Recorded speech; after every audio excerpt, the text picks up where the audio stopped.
তোমরা দুজন আজকেও দাঁড়িয়ে আছো? হ্যাঁ, কিন্তু আজকে আমরা মারামারি করিনি। আমরা একটা সিদ্ধান্ত নিয়েছি, তুমি আমাদের মধ্যে যাকে ভালোবাসো সেই তোমাকে পাবে। কিন্তু আমি তো চাই যে শুধু আমাকেই ভালোবাসবে, আমি তাকেই ভালোবাসবো।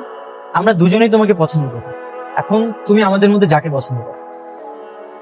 ঠিক আছে, এক্ষুনি বোঝা যাবে তোমরা কে আসলে আমাকে ভালোবাসো। কিভাবে? আল্লাহ, এইসব কিভাবে হলো? তোমাদের মতো আমাদের এলাকার অনেকে আমাকে পছন্দ করে। কালকে একটা ছেলে আমাকে প্রপোজ করেছিল, আমি রিজেক্ট করাতে সে আমার মুখে অ্যাসিড মেরেছে। কি বলো? পেলে তো আমি জ্যান্ত পুড়ি আমার। এবার বলো, আমাকে এভাবে দেখার পর তোমরা কে আমাকে ভালোবাসবে?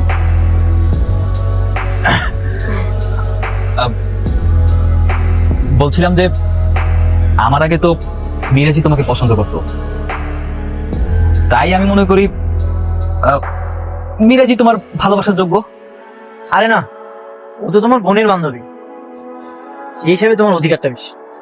না, আরে আমি তো জানি আমার থেকেও তুমি ওকে বেশি ভালোবাসো। হ্যাঁ, আর আমি তো পরীক্ষা করছিলাম, পরীক্ষা করে দেখছিলাম যে তোমার ভালোবাসা কতটুকু জোর আছে। হ্যাঁ, যে বাইরে থেকে আমার মতো কেউ আবার ছেড়তে দিলে ভয় পালিয়ে যাও কিনা। সমস্যা নাই, তুমি পাস করছো।